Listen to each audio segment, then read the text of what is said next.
ದೇವ ತನ್ನ ಪಡಿಗಣ್ಣ ಬವರಂತ ಎದುರನಿಗಪ್ಪಳಿಸಿ ಹುಟ್ಟಿದನಯ್ಯ ಅಸಾಮಾನ್ಯ ವೃದ್ಧ ಹುಟ್ಟುತ್ತಲೇ ಹೂವಿನಾಕಾಶೆ ಬ್ರಹ್ಮಕಾಶೆ ವಿಷ್ಣುಭಾಷೆ ಮೆಟ್ಟಿನ ಹೊನ್ನಾವಿಗೆ ಸಾವಿರ ಸಿನ 2,000 ನಯನ 1,000 ಭುಜ ಕೆರಮಿದ ಕಣ್ಣು ಬೀಡಿದ ಮೀಸೆ ವರದೋಳ್ ಶಿವಲಿಂಗ ಇಂತಪ್ಪ ನಾಗಾಭರಣ ಸಹಿತರಾಗಿ ಯಾವ ವೀರಭದ್ರೇಶ್ವರನು ಬರುತ್ತಿರುವ ಆರ್ಭಟಕ್ಕೆ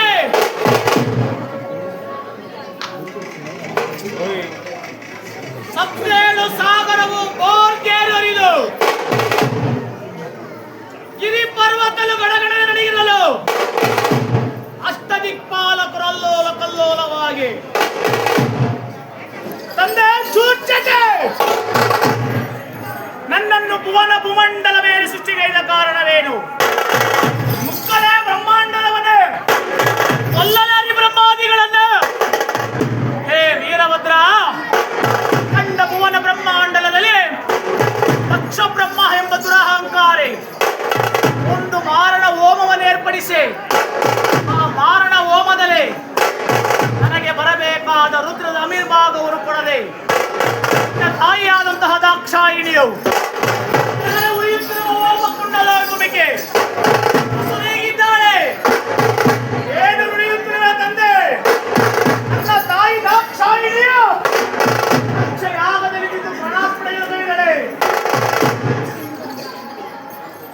ನನ್ನ ತಾಯಿ ದಾಕ್ಷಾಯಿಣಿ ಯಾಗದಲ್ಲಿ ಬಿದ್ದು ಪ್ರಾಣಾರ್ಪಣೆಯಾಗಿದ್ದಾಳೆ. ಅಪ್ಪಣೆಯನ್ನು ಕೊಡು, ದಕ್ಷ ಬ್ರಹ್ಮನನ್ನು ಹೊರಧ್ವಂಸಿಯಾಗಿ ಮಾಡುತ್ತೇನೆ. ಹೇ ವೀರಭದ್ರ, ಸ್ವಲ್ಪ ತಡೆ. ದಕ್ಷ ಬ್ರಹ್ಮ ರಾಕ್ಷಸನು, ಅವನನ್ನು ನೀನು ಸಂಹರಿಸಿದರೆ ಮತ್ತೆ ಕೋಟಿ ರಾಕ್ಷಸರು ಉದ್ಭವಿಸುತ್ತಾರೆ. ಅದನ್ನು ತಡೆಯುವ ಭಾರ ನಿನ್ನ ಕೈಯಲ್ಲಿ ಆಗುವುದಿಲ್ಲ. ನಾವು ಉಡೆಯನಾದ ಶಂಕರನಾದರೂ ಜಲ ಬೆವರಂ ತೆಗೆದು ಕಪ್ಪಳಿಸಿ ಓರ್ವ ರುದ್ರ ಕಣ್ಣಿಗೆ ಸೃಷ್ಟಿಗೈದು ರುದ್ರ ಕಣ್ಣಿಗೆ ಜಗತ್ತಿನ ಜಗತ್ತಿನಲ್ಲಿ ಚೌಡೇಶ್ವರೇ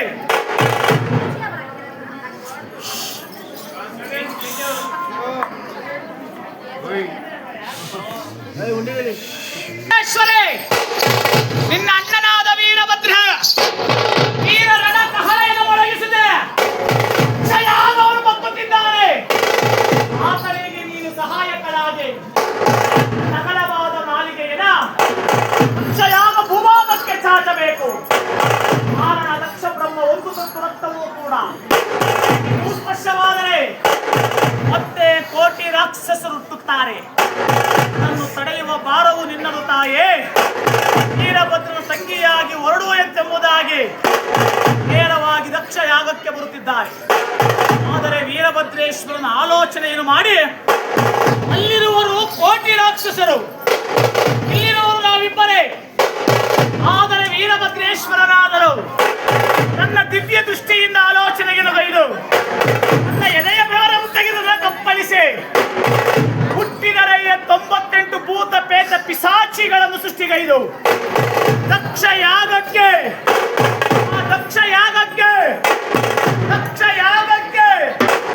ಗುಣಗುಡಿಸಿ ಹಾರ್ಬಡಿಸಿದ್ದೆ. ಎಂತ ಹರಯ್ಯ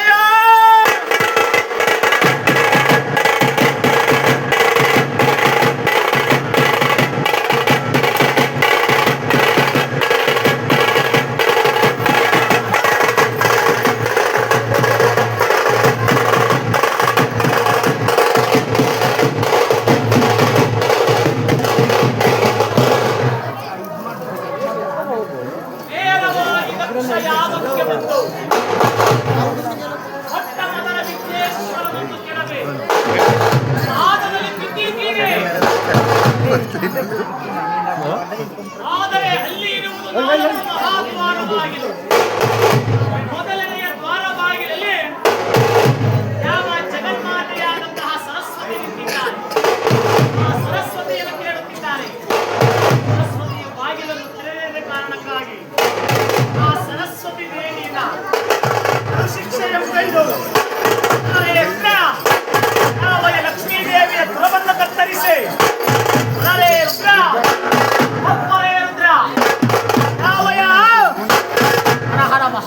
ದೇವ ದೇವನನ್ನು ಕಳೆದು ಹರ ದೇವ ಸೂರ್ಯನ ಅಲ್ಲನ್ನೇ ಮುರಿದು ನೇರವಾಗಿ ದಕ್ಷ ಯಾಗ ಯುದ್ಧಕ್ಕೆ ಬಂದು ಏ ದಕ್ಷ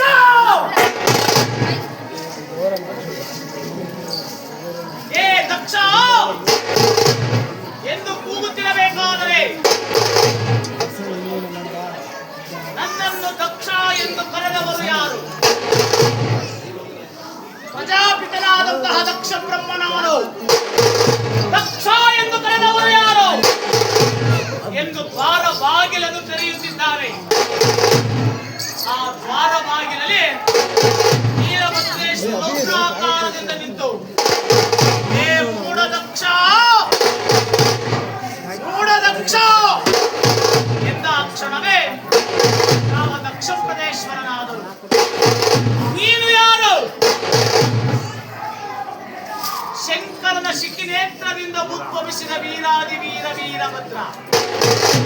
ವೀರಭದ್ರನೇ, ನೀನು ವೀರನಿರಬಹುದು, ಶೂರನೇ ಇರಬಹುದು. ಇಲ್ಲಿಗೆ ಏಕೆ ಬಂದೆ? ನನ್ನ ತಂದೆಯಾದಂತಹ ಪರಮೇಶ್ವರನಿಗೆ ಬರಬೇಕಾದ ರುದ್ರದ ಆವಿರ್ಭಾಗವನ್ನು ಕೊಟ್ಟು ಸಮಾಪ್ತಿಗೊಳಿಸು. ಏನು ನುಡಿಯುತ್ತಿರುವೆ? ನನ್ನವಿಲ್ಲದ ತಿರಿದುಂಡ ಜಂಗಮನು ಅರಿಯಲು ವಸ್ತ್ರವಿಲ್ಲದೆ ಪ್ರಿಯ ಚರ್ಮವನ್ನು ಧರಿಸಿದವರು, ನಿಲ್ಲಲು ನೆಲೆಯಿಲ್ಲದೆ ಮಶಾಣವನ್ನು ಕಾದವರು. ಅವನಿಗೆ ರುದ್ರದ ಆವಿರ್ಭಾಗವನ್ನು ಕೊಡಬೇಕೆ? ಅವನಿಗೆ ರುದ್ರದ ಆವಿರ್ಭಾಗವನ್ನು ಕೊಡಬೇಕೆ? ಕೊಡುವುದಿಲ್ಲ. ಏ ಮೂಢ ದಕ್ಷ, ಶಿರವ ಕಳೆದುಕೊಂಡು ಕುರಿತಲೆಗೆ ಪ್ರಾಪ್ತಿಯಾಗಬೇಡ. ಶಿರವ ಕಳೆದುಕೊಂಡು ಕುರಿತಲೆಗೆ ಪ್ರಾಪ್ತಿಯಾಗಬೇಡ. ನನಗೆ ಬರಬೇಕಾದ ರುದ್ರದ ಆವಿರ್ಭಾಗವನ್ನು ಕೊಟ್ಟು ಯಜ್ಞವನ್ನು ಪರಿಸಮಾಪ್ತಿಗೊಳಿಸು. ತಿರಿದುಂಡ ಶಂಗಮನಿಗೆ ಕೊಡುವುದಿಲ್ಲ ರುದ್ರದ ಆವಿರ್ಭಾಗವನ್ನ. ದೇವಾನು ದೇವತೆಗಳಿಗೆ ಕೊಡುತ್ತೇನೆ. ಬ್ರಹ್ಮದೇವರನ್ನು ಕೇಳುತ್ತಿದ್ದಾರೆ. ಬ್ರಹ್ಮದೇವರೇ, ಅಗ್ನಿಯ ಹವಿಷ್ಯನ್ನು ನೀವು ತೆಗೆದುಕೊಳ್ಳಿ. ಆದರೆ ಬ್ರಹ್ಮದೇವ ನನಗೆ ಬೇಡವೆಂದು ತುಂಬಿಯಾಗಿ ಹಾರಿ ಹೋಗುತ್ತಿದ್ದಾರೆ. ಆದರೆ ವೈಕುಂಠಾಧಿಪತಿ ಶ್ರೀಮನ್ನಾರಾಯಣನನ್ನು ಕರೆದುಬಿಟ್ಟು ವಿಷ್ಣುದೇವ ಆವಿರ್ಭಾಗವನ್ನು ನೀನು ಸ್ವೀಕರಿಸು, ನನಗೆ ಬೇಡವೆಂದು ಚಿಂಚೆಯಾಗಿ ಓಡಿ ಹೋದ. ಆದರೆ ಯಾರು ಸ್ವೀಕಾರ ಮಾಡದಿದ್ದರೆ ಹೋಯಿತು. ಅವರೇ ವೇದ ಪುರೋಹಿತರನ್ನು ಬರಮಾಡಿ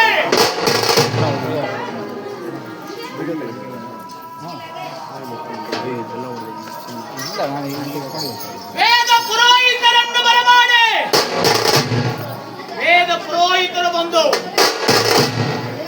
ಏನು ದಕ್ಷ ಪ್ರದೇಶ್ವರರೇ, ವೇದ ಪುರೋಹಿತರೇ, ಇಲ್ಲಿರುವ ಎಲ್ಲ ದೇವಾನು ದೇವತೆಗಳು ರುದ್ರದ ಆವಿರ್ಭಾಗವನ್ನು ಸ್ವೀಕರಿಸುವುದಿಲ್ಲವಂತೆ. ಈ ಯಜ್ಞಕ್ಕೆ ಆವಿರ್ಭಾಗವನ್ನು ನಾನೇ ತೆಗೆದುಕೊಳ್ಳುತ್ತೇನೆ.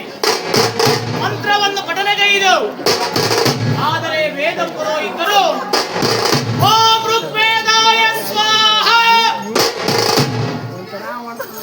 ಓಂ ಯಜುರ್ವೇದಾಯ ಸ್ವಾಹ, ಓಂ ಸಾಮವೇದಾಯ ಸ್ವಾಹ, ಓಂ ಅಥರ್ವಣ ವೇದಾಯ ಸ್ವಾಹ, ಇನ್ನೇನು ದಕ್ಷ ಬ್ರಹ್ಮಾಯ ಸ್ವಾಹ ಎನ್ನಬೇಕು. ವಲ್ಲಭನಾದಂತಹ ಮಹಾಘೋರ ವೀರಭದ್ರ, ಹೇ ಮೂಢ ದಕ್ಷ, ಮೂಢ ದಕ್ಷ, ನಿನ್ನ ಶಿರವನ್ನು ಕಳೆದುಕೊಳ್ಳಬೇಡ. ನನ್ನ ತಂದೆಗೆ ಬರಬೇಕಾದ ರುದ್ರದ ಆವಿರ್ಭಾಗವನ್ನು ಕೊಡು. ಕೊಡುವುದಿಲ್ಲ ಎಂದ ಕ್ಷಣವೇ ನಾವಯ ವಲ್ಲಭನಾದಂತಹ ಮಹಾಘೋರ ವೀರಭದ್ರ ತನ್ನ ಗಡಗಸಿ ಕತ್ತಿಯನ್ನು ಮೇಲೆತ್ತಿಕೊಂಡು ಹರ ಹರ ಮಹಾದೇವವೆಂದು ಪರಮೇಶ್ವರನನ್ನು ಸ್ಮರಿಸಿಕೊಂಡು ಆ ದಕ್ಷ ಬ್ರಹ್ಮನ ಶಿರವನ್ನ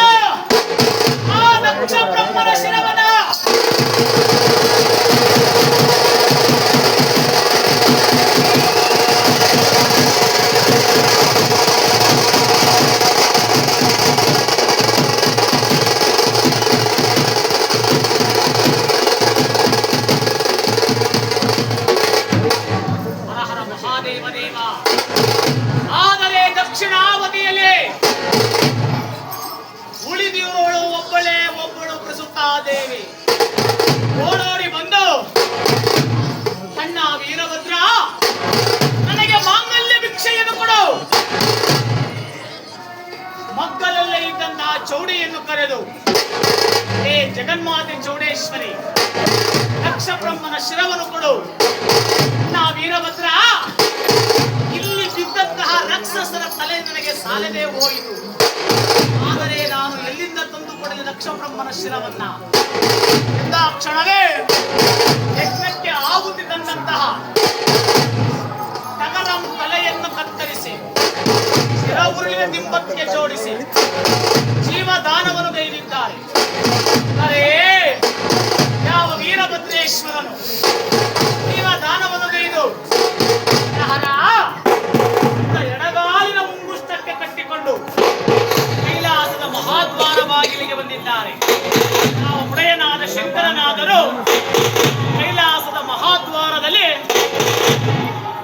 ಯಾವ ವೀರಭದ್ರೇಶ್ವರನನ್ನು ನಿಲ್ಲಿಸಿ, ಅಲರೇ ರುದ್ರ, ಎಡಭುಜದ ಬೆವರನ್ನು ತೆಗೆದು ನೆಲಕಪ್ಪಳಿಸಿ ಓರ್ವ ರುದ್ರ ಕಣ್ಣಿಗೆ ಸೃಷ್ಟಿಗೈದು ಭದ್ರಕಾಳಿ ಎಂದು ನಾಮಕರಣವನ್ನು ಮಾಡಿ ವೀರಭದ್ರನಿಗೆ ಭದ್ರಕಾಳಿಗೂ ಕಲ್ಯಾಣವನ್ನು ಮಾಡಿ, ಅವನೇ ವೀರಭದ್ರ ಅಖಂಡ ಭುವನ ಬ್ರಹ್ಮಾಂಡಲದಲ್ಲಿ ಯಾರು ನಾನು ನಾನು ನಾನೆಂದು ಮೆರೆಯುತ್ತಾರೆ ಅವರಿಗೆಲ್ಲ ಕಡು ಶಿಕ್ಷೆಯನ್ನು ಕೊಡು ಎಂಬುದಾಗಿ ನುಡಿದು ಬಿಟ್ಟು, ರುದ್ರ ಮೊಟ್ಟ ಮೊದಲ ಬಾರಿಗೆ ಯಾವ ರಾಯಚೂಟಿಯಲ್ಲಿ ನೆಲೆಗೊಂಡಿದ್ದಾರೆ, ಆ ರಾಯಚೂಟಿಯಲ್ಲಿ ಭದ್ರಕಾಳಿ ಸಮೇತನಾಗಿ ನೆಲೆಗೊಂಡಿದ್ದಾರೆ.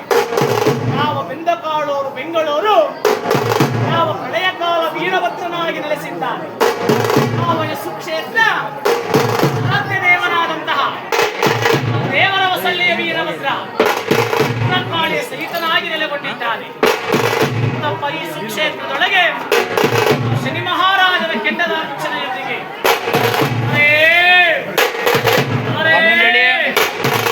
ಶನಿ ಮಹಾರಾಜನ ಕೆಂಡದ ಅರ್ಚನೆಯಲ್ಲಿ ನನಗೆ ಸಲ್ಲಬೇಕಾದ ರುದ್ರದ ಅಮಿರ್ಭಾಗವನ್ನು ತೆಗೆದುಕೊಂಡು ವೈಭವಂಗಳೇ ವೀರಭದ್ರ